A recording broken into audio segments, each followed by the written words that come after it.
नमस्कार। उड़ान आईएएस अकादमी के ई लर्निंग प्लेटफॉर्म पर आप सभी का स्वागत है।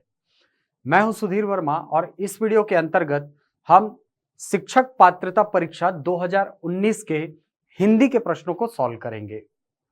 पर वीडियो में आगे बढ़ने से पहले आप सभी के लिए एक आवश्यक सूचना कि उड़ान आईएएस अकादमी के द्वारा छत्तीसगढ़ शिक्षक भर्ती परीक्षा 2022 से संबंधित एक ऑनलाइन बैच जो है वो आपके लिए लाया गया है।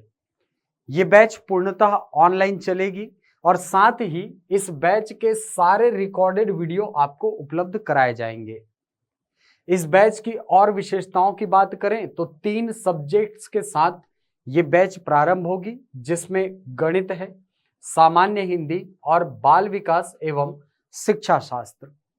इसके अलावा जितनी भी क्लासेस आपको ऑनलाइन प्रोवाइड कराई जाएंगी, इन सब के पीडीएफ भी आपको साथ में उपलब्ध कराए जाएंगे।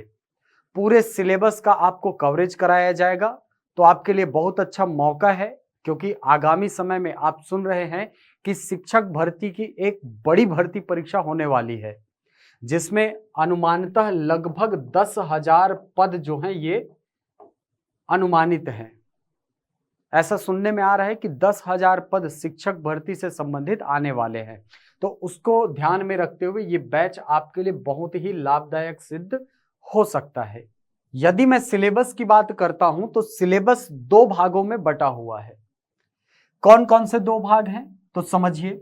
सबसे पहले पहली कक्षा से लेकर के 5वीं कक्षा तक के अध्यापन कार्य हेतु सिलेबस भिन्न है, जबकि कक्षा 6वीं से लेकर के 8वीं तक की पात्रता हेतु सिलेबस अलग है।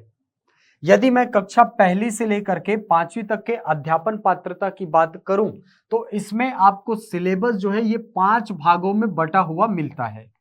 ये 5 भाग कौन कौन से हैं? बाल विकास एवं शिक्षा शास्त्र, दूसरा भाग है अंग्रेजी, तीसरा भाग है गणित, चौथा है पर्यावरण अध्ययन और 5वां है हिंदी। प्रत्येक भाग 30-30 अंक का होने वाला है, यानी कुल 150 अंकों के प्रश्न आपको पूछे जाएंगे कक्षा पहली से 5वीं तक के अध्यापन पात्रता हेतु। 150 अंकों का प्रश्न पत्र होने वाला है और प्रत्येक भाग आप देख पा रहे हैं 30-30 अंक में बटा हुआ है।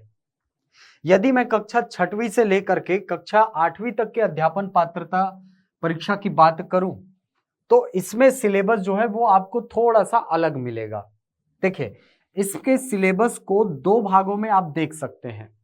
पहला भाग जो है वो गणित और विज्ञान वाले अध्यापकों के लिए है, गणित और विज्ञान, जबकि दूसरा भाग जो है वो सामाजिक विज्ञान से संबंधित अध्यापकों के लिए। लेकिन दोनों ही भागों में आप देखेंगे कि 3 भाग जो हैं वो आपको कॉमन मिलेंगे। दोनों में उभयनिष्ठ है। कौन कौन है?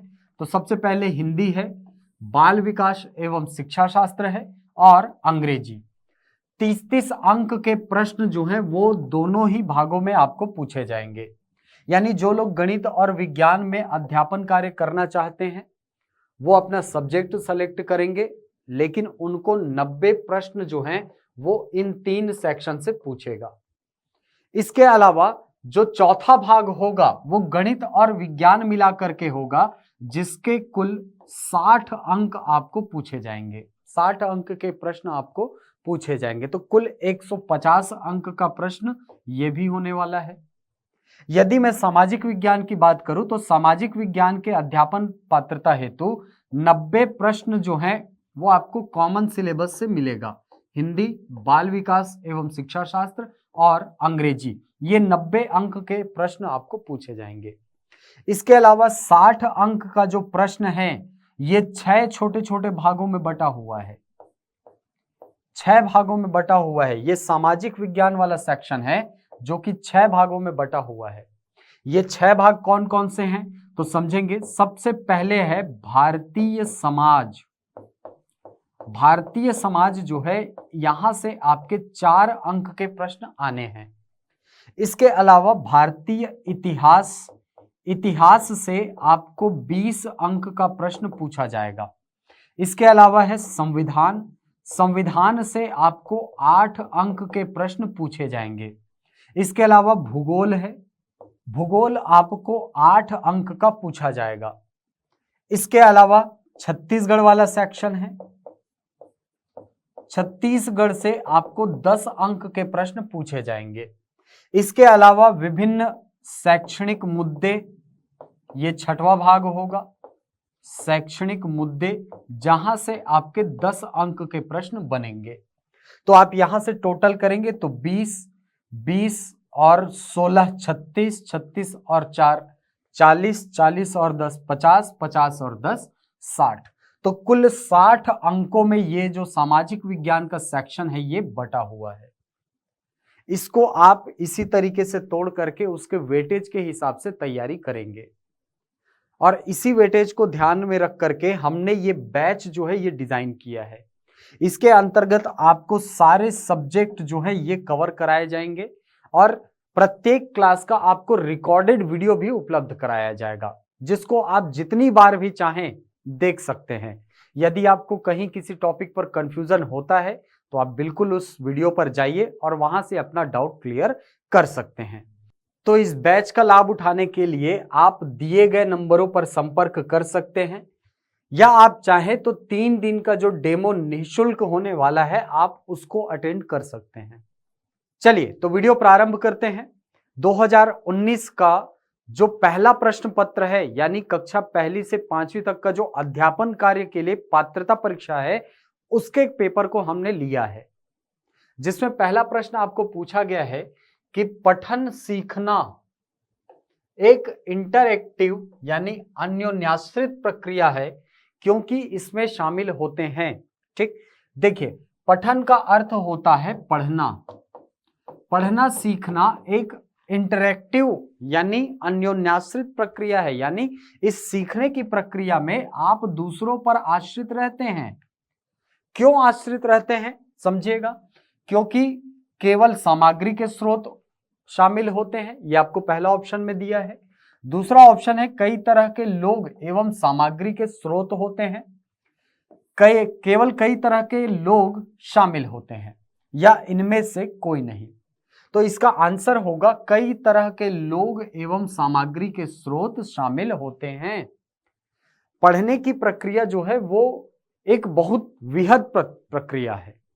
इसके अंतर्गत बहुत सारे लोग शामिल होते हैं क्योंकि आप पढ़ने के लिए अलग अलग लोगों से सहारा लेते हैं, अलग अलग शिक्षकों का सहारा लेते हैं और सामग्री के स्रोत भी अलग अलग प्रकार के होते हैं।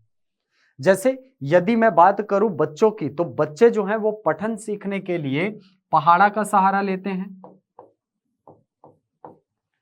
वहीं थोड़े से बड़े जब बच्चे होते हैं तो जब एक्चुअल में पढ़ना सीखते हैं तो कहानी की किताबों का सहारा लेते हैं।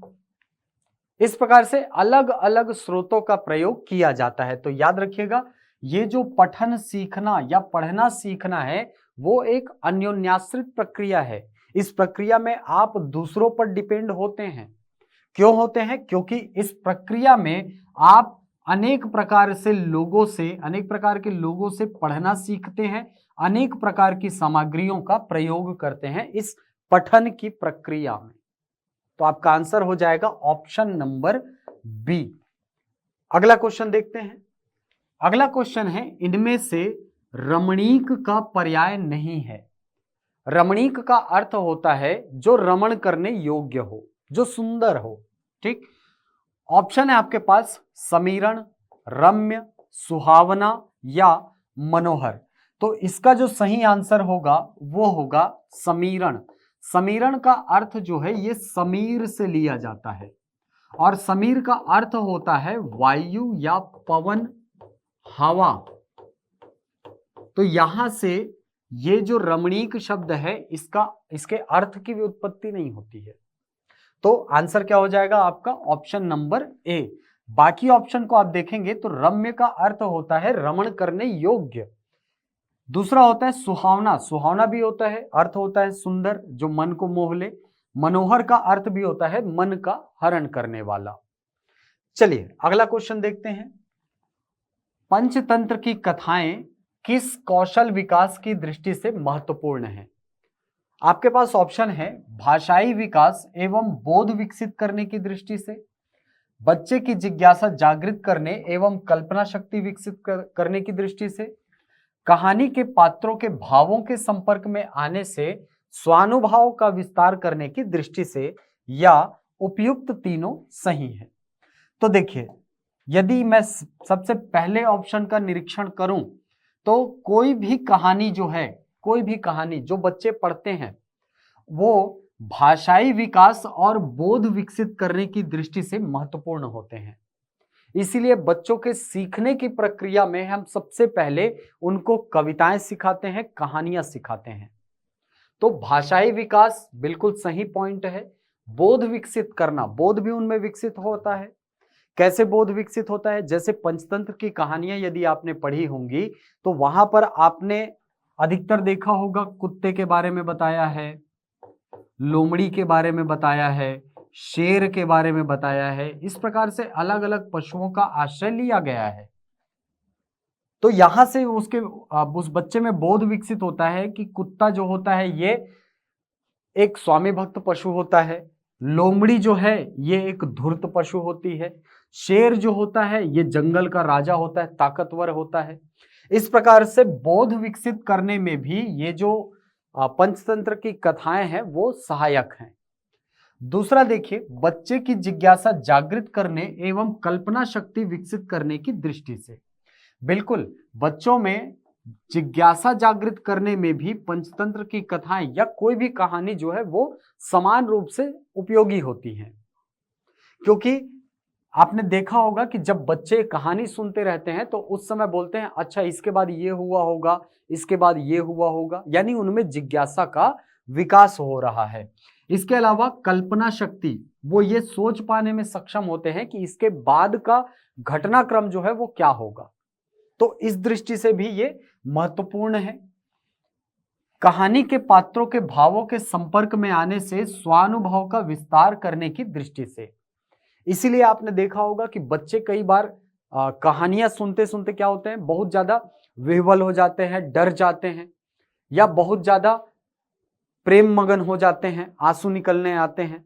ठीक है, तो इस प्रकार के जो अनुभव है उन्हें कहा जाता है स्वानुभव, स्वयं का अनुभव। तो किसी भी प्रकार की कहानियां, किसी भी प्रकार का नाटक जो है वो बच्चों में इन सभी भावों का विकास करने में सहयोगी होता है। इसीलिए आपका आंसर हो जाएगा उपयुक्त तीनों कथन जो है वो सही है। किसके संदर्भ में? पंचतंत्र की कथाओं के संदर्भ में। अगला टॉपिक देखते हैं, तद्धित प्रत्यय कहां लगता है। देखिए ये तो एकदम फैक्चुअल चीज है। प्रत्यय के दो प्रकार होते हैं, एक होता है कृत प्रत्यय और दूसरा होता है तद्धित प्रत्यय।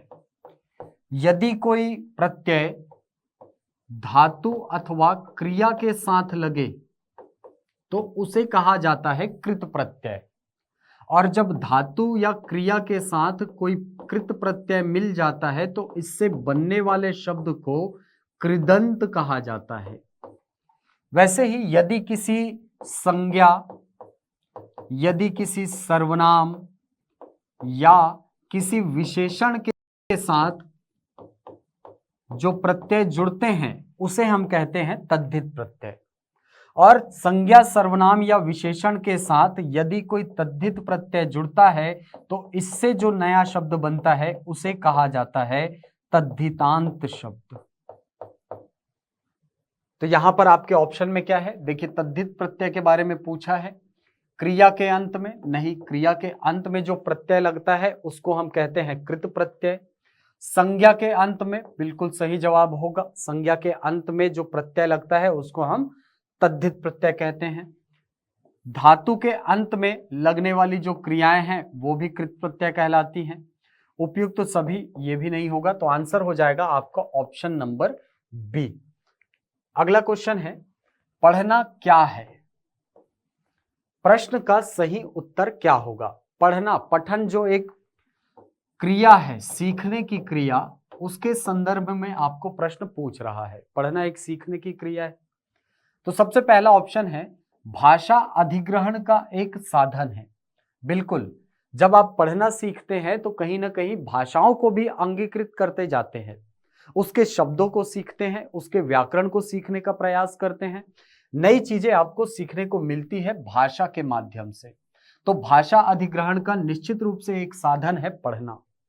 दूसरा है अर्थ प्राप्त करने के लिए डिकोडिंग प्रतीकों की जटिल संज्ञानात्मक प्रक्रिया है। बिल्कुल, डिकोडिंग बोलने का मतलब देखिए, यहां पर मैं डिकोडिंग का अर्थ मैथ्स वाला या गणित वाला डिकोडिंग ना निकालूं तो ज्यादा बेहतर है। इसमें डिकोडिंग का अर्थ होता है ध्वन्यात्मक डिकोडिंग। ध्वन्यात्मक डिकोडिंग कहने का मतलब है, जैसे मैं अगर कोई चिन्ह लिखा देखता हूं इस प्रकार का, तो मेरे मुंह से स्वतः एक ध्वनि निकलती है कि ये आ की ध्वनि है। यदि ऐसा कुछ लिखा मिलता है तो मेरे मुंह से स्वतः ध्वनि निकलती है क की ध्वनि। तो ये क्या है? ये भी एक प्रकार की डिकोडिंग है। और ये जो चिन्ह आपको दिख रहे हैं जिसको हम वर्ण कहते हैं या अक्षर कहते हैं, ये क्या है? यही डिकोडिंग प्रतीक है। तो इन जटिल इनको सीखना ये भी एक प्रक्रिया है और ये भी पढ़ना के अंतर्गत शामिल होता है, क्योंकि जब आप पढ़ते हैं तो कहीं ना कहीं अगर कुछ लिखा हुआ दिखता है आपको, जैसे लिखा हुआ मिला है इस प्रकार का कुछ लिखा हुआ मिला है, तो आपके दिमाग में तुरंत आ जाएगा कि ये जो है ये ध्वनि है आ, भा और र, और इसका एक निश्चित अर्थ होता है इन तीनों वर्णों को मिला करके। तो ये अर्थ प्राप्त करने के लिए एक डिकोडिंग प्रतीकों की जटिल संज्ञानात्मक प्रक्रिया भी है। आमतौर पर दृश्यात्मक तथा कभी कभी स्पर्शात्मक भी होते हैं। बिल्कुल, ये जो पढ़ना है वो दृश्यात्मक और कभी कभी स्पर्शात्मक भी होते हैं। स्पर्शात्मक बोलने का मतलब, जैसे कि आपने नेत्रहीनों के संदर्भ में सुना होगा कि वो स्पर्श के माध्यम से वर्णों को ग्रहण करते हैं। जो प्रज्ञा चक्षु होते हैं, जो नेत्रहीन होते हैं, वो स्पर्श के माध्यम से वर्णों को सीखते हैं। तो ये जो पढ़ना है वो आमतौर पर दृश्यात्मक होता है तथा कभी कभी बोलने का मतलब ये स्पेशल केस है, यदि कोई नेत्रहीन व्यक्ति इसको पढ़ रहा है तो उसके लिए ये स्पर्शात्मक प्रक्रिया होने वाली है। तो यहां से आपका आंसर हो जाएगा ऑप्शन नंबर डी। पढ़ना क्या है? तो ये सारी चीजों का संग्रह रूप आप कह सकते हैं, ये पढ़ना कहलाता है। अगला क्वेश्चन देखते हैं, प्रश्नवाचक अव्यय। क्वेश्चन को ध्यान से पढ़ेंगे। प्रश्नवाचक अव्यय न वाक्य के किस भाग में प्रयुक्त होता है? जैसे आपको किसी को प्रश्न, देखिए यहां पर क्या बोलना चाह रहा है कि ये जो न है ये एक प्रश्नवाचक अव्यय है। ये नकारात्मक अर्थों में प्रयोग होने वाला शब्द नहीं है। प्रश्न के अनुसार ये जो न है, जैसे हम लोग बोल देते हैं न, नहीं, इस अर्थ में नहीं पूछ रहा है। ये पूछ रहा है प्रश्नवाचक अव्यय के संदर्भ में। प्रश्नवाचक अव्यय के संदर्भ में जब भी न का प्रयोग होता है ये हमेशा वाक्य के अंत में प्रयोग होता है ना, क्यों ना, इस प्रकार के प्रयोग जो है वो आपको देखने को मिलते हैं। तो यहां से आपका आंसर हो जाएगा ऑप्शन नंबर सी। अगला क्वेश्चन है, भाषा सीखने का सही मनोवैज्ञानिक क्रम क्या होगा? 4 ऑप्शन है आपके पास, सुनना, पढ़ना, बोलना, लिखना। बोलना, सुनना, पढ़ना, लिखना, सुनना, बोलना, पढ़ना, लिखना, या सुनना, पढ़ना, लिखना, बोलना। तो इसका सही आंसर देखिए, जब आप प्रोसेस करते हैं, है ना, जब भी आप इसको एक छोटे बच्चे के माध्यम से समझिए कि जो बच्चा होता है वो सबसे पहले सुनना सीखता है, वो पहचानना सीखता है, ध्वनियों के माध्यम से लोगों की पहचान करना सीखता है। इसके बाद धीरे धीरे वो बोलना सीखता है, उसके बाद वो पढ़ना सीखता है, उसके बाद फिर अंत में वो लिखना सीखता है। इसलिए आप इस क्रम में ही बच्चों को पढ़ाते हैं, है ना। सुनना, बच्चे सुनते हैं, बोलते हैं, पढ़ते हैं और फिर लिखते हैं। ठीक, स्कूलों में इसलिए आपने देखा होगा कि सबसे पहले कक्षाओं में क्या सुनाया जाता है? पोयम सुनाया जाता है, ताकि वो ध्वनियों को सुने और उसके माध्यम से उसकी बौद्धिक क्षमता का विकास हो। उसके बाद वो बोलना सीखता है, उन शब्दों को बोलना सीखता है वो। उसके बाद पढ़ना सीखता है, पुस्तक पढ़ना चालू करवाते हैं आप। उसके बाद अंत में क्या प्रारंभ होता है? लिखना प्रारंभ होता है। तो यहां से आपका आंसर क्या हो जाएगा? सुनना, बोलना, पढ़ना, लिखना। तो यहां से ऑप्शन नंबर सी आपका सही आंसर हो जाएगा। अगला क्वेश्चन देखिए, बेसिक शिक्षा या नई तालीम का अन्य नाम क्या है?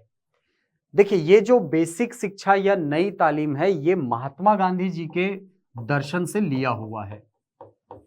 महात्मा गांधी ने जो रोजगार मूलक शिक्षा है उसको नाम दिया था क्या? बेसिक शिक्षा या नई तालीम। और इसका संबंध है वर्धा शिक्षा योजना से। याद रखिएगा इसको, नई तालीम या बेसिक शिक्षा, इसी को मूलभूत शिक्षा बोल सकता है।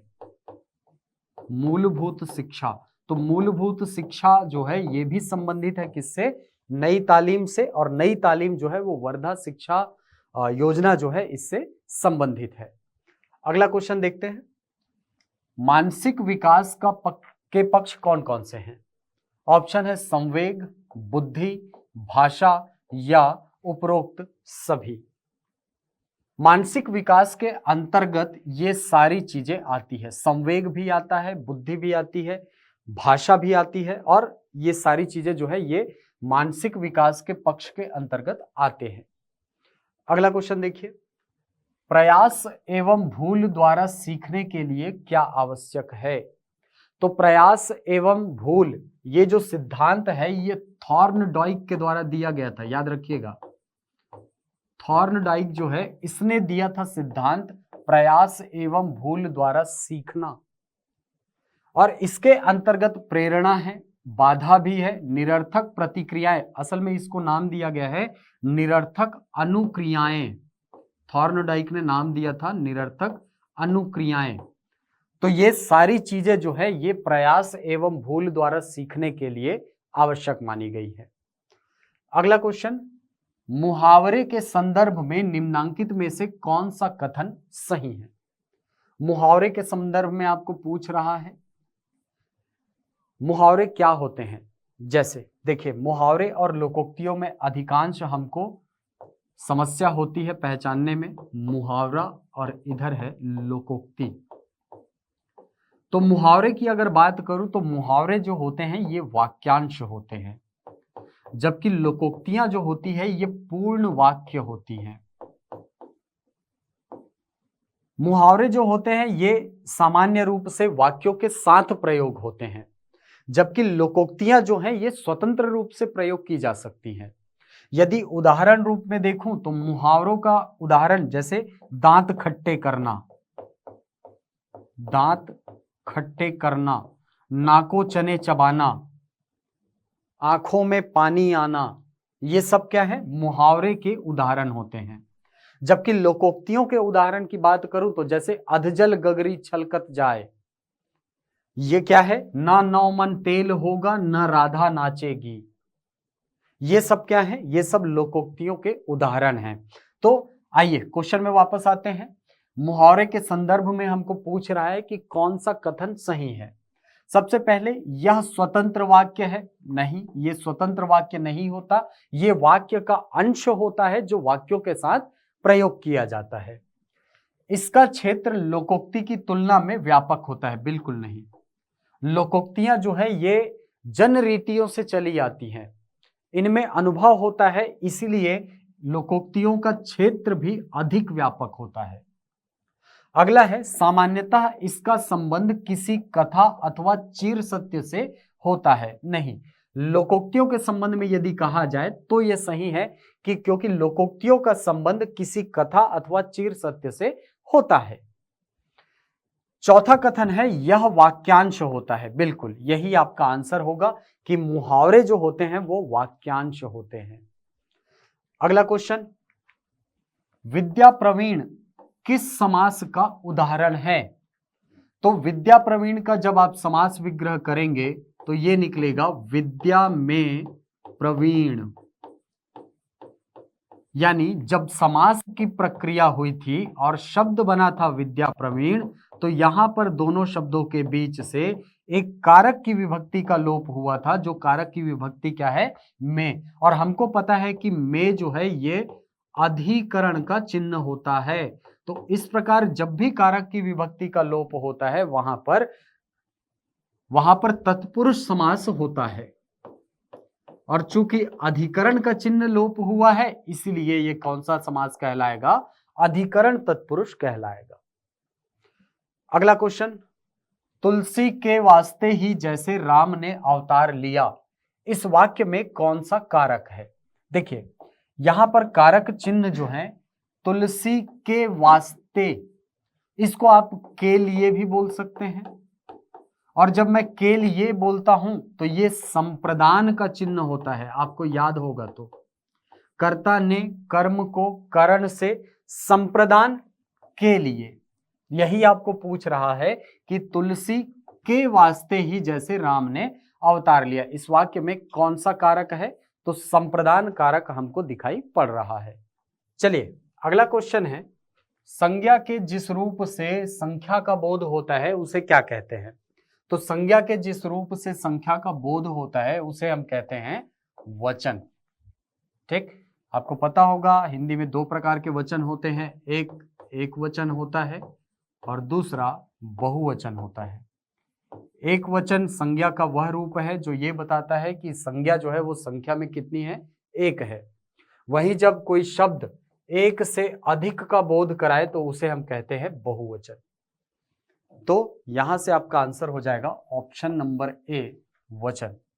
चलिए अगला क्वेश्चन, निम्नांकित में कौन सा कथन अपठित गद्यांश के संबंध में गलत है। पहला है, अपठित गद्यांश विषयक कुछ प्रश्न पूछे जाते हैं। बिल्कुल अपठित गद्यांश संबंधित कुछ प्रश्न पूछे जाते हैं। दूसरा है, दिए गए अपठित गद्यांश का शीर्षक भी सामान्यतः पूछा जाता है। बिल्कुल शीर्षक भी आपको पूछा जाता है। तीसरा है, अपठित गद्यांश का शीर्षक दिए गए अंश से पृथक होना चाहिए। ये गलत होगा, क्योंकि जब भी आपको क्वेश्चन पूछता है कि इस अपठित गद्यांश का शीर्षक दीजिए तो हमेशा शीर्षक उस अपठित गद्यांश में ही निहित होता है।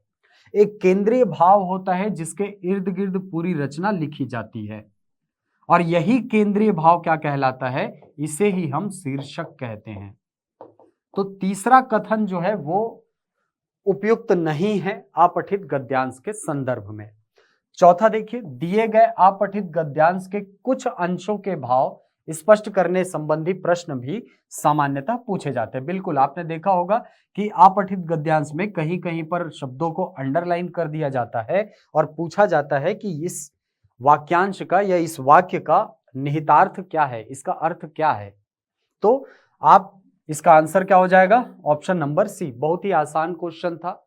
अगर आप अपठित गद्यांश के संदर्भ में थोड़ी भी जानकारी रखते हैं तो आप इसको आसानी से सॉल्व कर सकते थे। अगला क्वेश्चन है, अपठित गद्यांश से ही है भाई, मनुष्य को सदा मनुष्य ही होना चाहिए, यही उसका पहला कर्तव्य है और यही मनुष्यता है। अभाव के कष्ट और अपूर्णता का वेदना ने हमें मनुष्य बनाया है। जिसने कभी दुख का अनुभव नहीं किया वह कभी दूसरों के दुख नहीं समझ सकता। पर दुख कातरता एवं पर पीड़ा निवारण ही मनुष्यता की सर्वोत्तम एवं सर्वोच्च अवस्था है। इसका शीर्षक आपको पूछ रहा है, उपयुक्त गद्यांश का उचित शीर्षक निम्नांकित में से कौन सा होगा।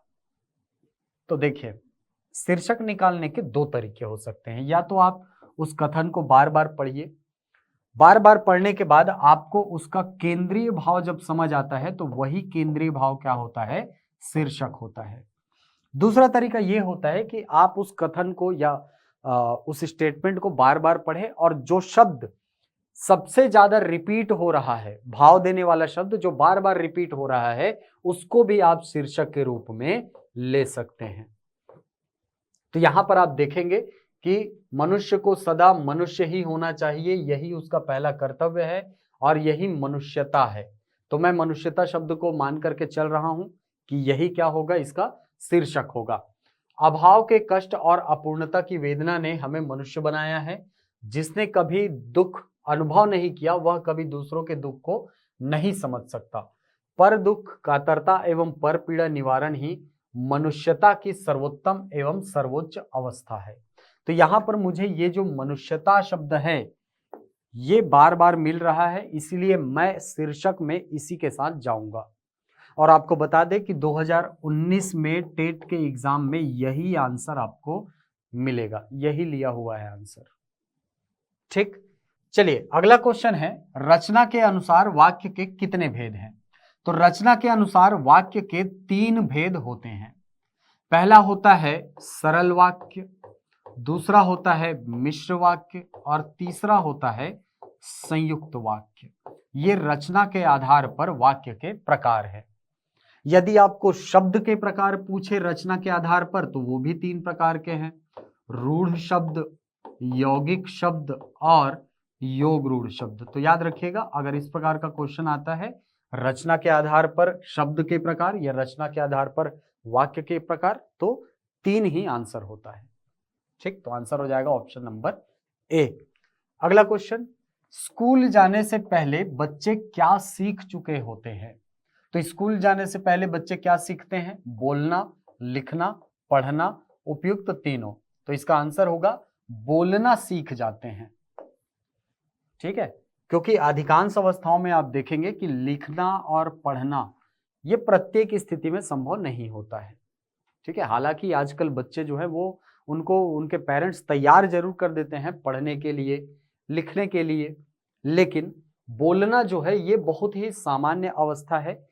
इस स्थिति में बच्चे जो है वो बोलना जरूर सीख जाते हैं। आगे बढ़ते हैं। शुक्र ग्रह को भोर का तारा और सांध्य तारा भी कहा जाता है। अर्थ ग्रहण की दृष्टि से इन तीनों के प्रयोगों के अर्थ वैभिन्न को किसी बच्चे को किस प्रकार समझाना उचित होगा? देखिए, आपको पूछ रहा है क्वेश्चन कि देखिए ये जो शुक्र ग्रह है इसी को आप एक नाम देते हो भोर का तारा, दूसरा इसी को आप नाम देते हो सांध्य तारा या शाम का तारा। तो आप किसी बच्चे को इसी चीज को कैसे सिखाएंगे? क्योंकि अर्थ भिन्नता है। भोर का तारा यानी सुबह के समय दिखाई देने वाला तारा और सांध्य तारा यानी शाम को दिखाई देने वाला तारा। आप इसको कैसे समझाएंगे? तो आपको इसको सिखाने के लिए एक संदर्भ जो है ये स्पष्ट होना चाहिए और दूसरा बोध भी स्पष्ट होना चाहिए। तो जब आप संदर्भ देंगे तो संदर्भ किसका देंगे? शुक्र ग्रह का संदर्भ देंगे कि है वो एक ही चीज। लेकिन बोध की दृष्टि से चूंकि सुबह के समय वो चमकता है इसीलिए ये भोर का तारा है, और चूंकि शाम को भी चमकता है यही, इसीलिए ये सांध्य तारा भी इसको कहा जाता है। क्लियर? तो याद रखिएगा इसका आंसर होगा ऑप्शन नंबर सी। संदर्भ और बोध दोनों की दृष्टि से आपको समझाना पड़ेगा बच्चे को कि शुक्र ग्रह को भोर का तारा और सांध्य तारा दोनों ही नाम क्यों दिए गए हैं। अगला क्वेश्चन देखिए, ओष्ठों की स्थिति के आधार पर स्वर के कितने भेद होते हैं? देखिए, ओष्ठों की स्थिति यानी होठों की स्थिति के आधार पर बांटे तो केवल 2 प्रकार होते हैं स्वर के। पहला होता है वर्तुल या इसको बोल सकते हो वृत्तीय स्वर, या इसको ही बोल सकते हो वृत्तमुखी स्वर।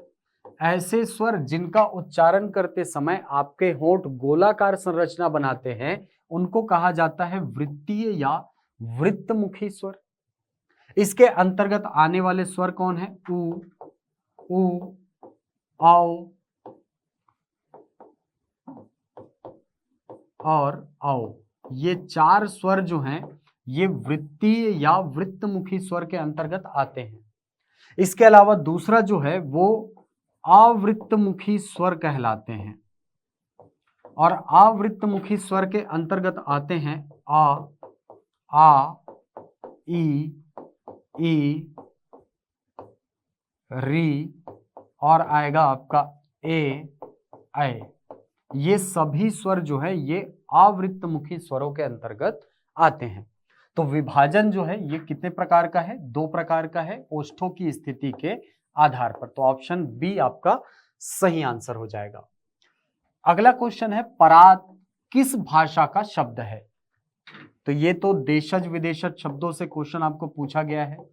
देशज और विदेशज, विदेशज शब्दों के अंतर्गत आपको बहुत सारी भाषाओं के शब्द आपको याद करने पड़ते हैं, जिसमें अरबी भाषा के शब्द हैं, जिसमें तुर्की भाषा के शब्द हैं, जिसमें फारसी भाषा के शब्द हैं, जिसमें पुर्तगाली भाषा के शब्द हैं, चीनी भाषा के शब्द हैं, अंग्रेजी भाषा के शब्द हैं, अंग्रेजी भाषा के शब्द, फ्रेंच भाषा के कुछ शब्द हमारे यहाँ हैं, जापानी भाषा के कुछ शब्द हैं।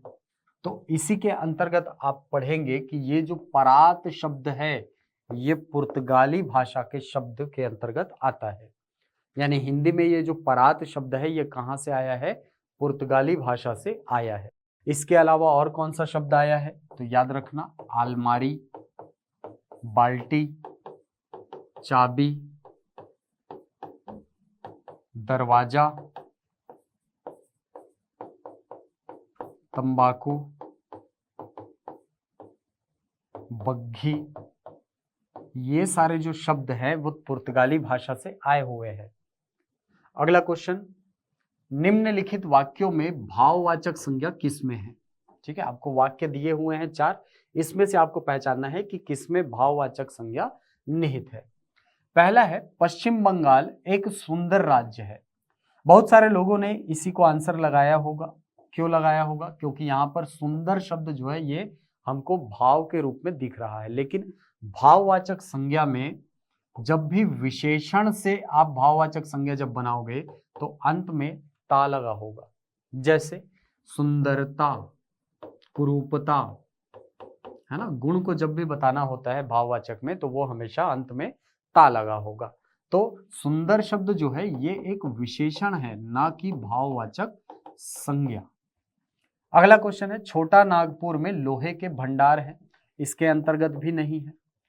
कमरे में 4 खिड़कियां हैं, तो 4 खिड़कियां ये विशेषण है ना, ये संख्यावाचक विशेषण है, ये संज्ञा है और इसकी विशेषता की ये संख्या में कितनी है? 4 है, संख्यावाचक विशेषण है ये। जब आप लास्ट वाले ऑप्शन में पहुंचते हो तो मिलता है भवन की सजावट अच्छी है। बिल्कुल, ये जो सजावट शब्द है यही क्या है? ये भाववाचक संज्ञा है। कौन सी क्रिया से बना हुआ है? तो याद रखिएगा, सजाना क्रिया से बनी हुई भाववाचक संज्ञा है सजावट। अगला क्वेश्चन, बच्चा अपने जन्म के बाद परिवार में जिस भाषा को सीखता है उसे क्या कहते हैं? ऑप्शन है बोली, मातृभाषा, प्रादेशिक भाषा या राजभाषा। तो इसका आंसर होगा, वो जिस बोली को सीखेगा उसे कहते हैं मातृभाषा, मदर टंग। अगला क्वेश्चन, सुनने की निहित क्षमताओं में कौन सी क्रिया शामिल रहती है? एक है स्मृति की सक्रियता, अर्थ की रचना, बीच में टोकने पर नियंत्रण। तो देखिए, जब भी आप सुनने की क्षमता की बात करते हैं तो सुनने की क्षमता में ये तीनों चीजें निहित होती हैं। सबसे पहले, सुनते समय आपकी स्मृति सक्रिय होती है। स्मृति सक्रिय होती है इसलिए आप उनके द्वारा या किसी के द्वारा बोले गए वाक्यों का एक निश्चित अर्थ निकाल पाते हैं। यानी अर्थ रचना तभी संभव है जब आप सुनने में सक्रिय होंगे। और तीसरा है बीच में टोकने पर नियंत्रण। बिल्कुल, ये भी तभी संभव है जब आप लगातार सक्रिय बने हुए हैं श्रवण की प्रक्रिया में। तो आपका आंसर हो जाएगा उपयुक्त तीनों जो है ये सुनने की निहित क्षमताओं में शामिल हैं। अगला क्वेश्चन है, उल्लंघन का संधि विच्छेद क्या होगा? उल्लंघन व्यंजन संधि का उदाहरण है। उत्धन लंघन 2 शब्दों से मिलकर बना हुआ है, तो इसका आंसर हो जाएगा ऑप्शन नंबर ए। अगला क्वेश्चन, निम्नलिखित में से उपसर्ग वाले शब्दों का सही वर्ग चुनिए। आपको 3-3 शब्द सब में दिया हुआ है, उसमें आपको बताना है कि कौन सा ऐसा ग्रुप है जिसमें तीनों ही शब्दों में उपसर्ग लगे हुए हैं। पहला है अवज्ञा, दूसरा है शक्ति, भिक्षुक। ठीक है, तो यहां पर आप देखेंगे अवज्ञा शब्द में बिल्कुल अ उपसर्ग है। ठीक है, सॉरी, अव उपसर्ग है, ज्ञा शब्द है इसमें। शक्ति शब्द जो है ये मूल शब्द है, इसके साथ कोई भी उपसर्ग नहीं लगा हुआ, मतलब ये तो आपका आंसर नहीं हो सकता। दूसरे ऑप्शन में आप आएंगे तो लड़ाई, इस शब्द में किसी भी प्रकार का उपसर्ग प्रयोग नहीं हुआ है। परिजन शब्द में बिल्कुल परि उपसर्ग है, लेकिन सर्प शब्द में भी किसी भी प्रकार का उपसर्ग प्रयोग नहीं हुआ है। तीसरे ऑप्शन में आएंगे तो उपवन में उप शब्द आपको बिल्कुल दिख रहा है ना, ये उपसर्ग से बना है, लेकिन बया और एकता इन दोनों शब्दों में ही उपसर्गों का प्रयोग नहीं हुआ है। तीसरे ऑप्शन में आप आएंगे, सॉरी चौथे ऑप्शन में जब आप आएंगे तो अवज्ञा शब्द में, जैसा कि मैंने बताया ऑप्शन इसमें उपसर्ग लगा हुआ है, उपवन में लगा हुआ है और परिजन में भी उपसर्ग लगा हुआ है, तो आपका आंसर हो जाएगा ऑप्शन नंबर डी। ठीक है, उपसर्ग वाले शब्दों का सही वर्ग क्या होगा? अवज्ञा, उपवन और परिजन। अगला क्वेश्चन है, मेहनत कोई करे लाभ कोई और उठाए, भाषार्थ को बताने वाली लोकोक्ति कौन सी है? तो पहला है, एक अनार 100 बीमार नहीं, कम संसाधन और उसका भोग करने वाले जब बहुत सारे लोग होते हैं, उसकी इच्छा करने वाले, तो उसको हम क्या कहते हैं? एक अनार 100 बीमार। दूसरा ऑप्शन इसका सही आंसर होगा, अंधा पीसे कुत्ता खाए। ठीक है, अंधा पीसे कुत्ता खाए, ये इसका सही आंसर होगा। अंधा पीस रहा है और चूंकि दिखाई नहीं दे रहा, इसलिए उसके मेहनत को कौन खाते जा रहा है? कुत्ता खाते जा रहा है। तीसरे ऑप्शन पर देखेंगे, अपनी करनी पार उतरनी, इसका अर्थ होता है कि कोई भी कार्य जो है वो स्वयं से ही सिद्ध होता है, अपने करने से ही सिद्ध होता है। चौथा ऑप्शन है, हाथ सुमिरनी बगल कतरनी। ठीक है, इसको आप एक प्रचलित मुहावरे के रूप में जानते हैं, है ना, मुंह में राम बगल में छुरी। ठीक है, ये महत्वपूर्ण लोकोक्ति है। ठीक है, तो उसी से मिलता जुलता अर्थ है, हाथ में सुमिरनी यानी माला, सुमिरन करने के लिए, और बगल में कतरनी यानी कैंची। ठीक, तो फिलहाल इस प्रश्न का उत्तर क्या हो जाएगा? मेहनत कोई करे लाभ कोई और उठाए, आंसर होगा अंधा पीसे कुत्ता खाए। अगला क्वेश्चन, लौट कर आया हुआ के लिए एक शब्द कौन सा है? देखिए, आया हुआ को हम बोलते हैं आगत, जो गया हुआ है उसको बोलते हैं गत, शायद ये दिख ना रहा हो, गत, और जो जाकर वापस आ गया हो उसको बोलते हैं प्रत्यागत। प्रति धन आगत यण संधि का उदाहरण है, तो ऑप्शन सी इसका सही आंसर हो जाएगा। अगला क्वेश्चन है, संपूर्ण प्रजा अब शांतिपूर्ण एक दूसरे से व्यवहार करती है और जाति द्वेष क्रमशः घटता जा रहा है, यह वाक्य निम्नांकित में से किस प्रकार का है? देखिए, इस प्रकार के वाक्य का निर्णय करने के लिए आपको आश्रित वाक्य और आश्रय वाक्य समझ में आना चाहिए। आश्रित वाक्य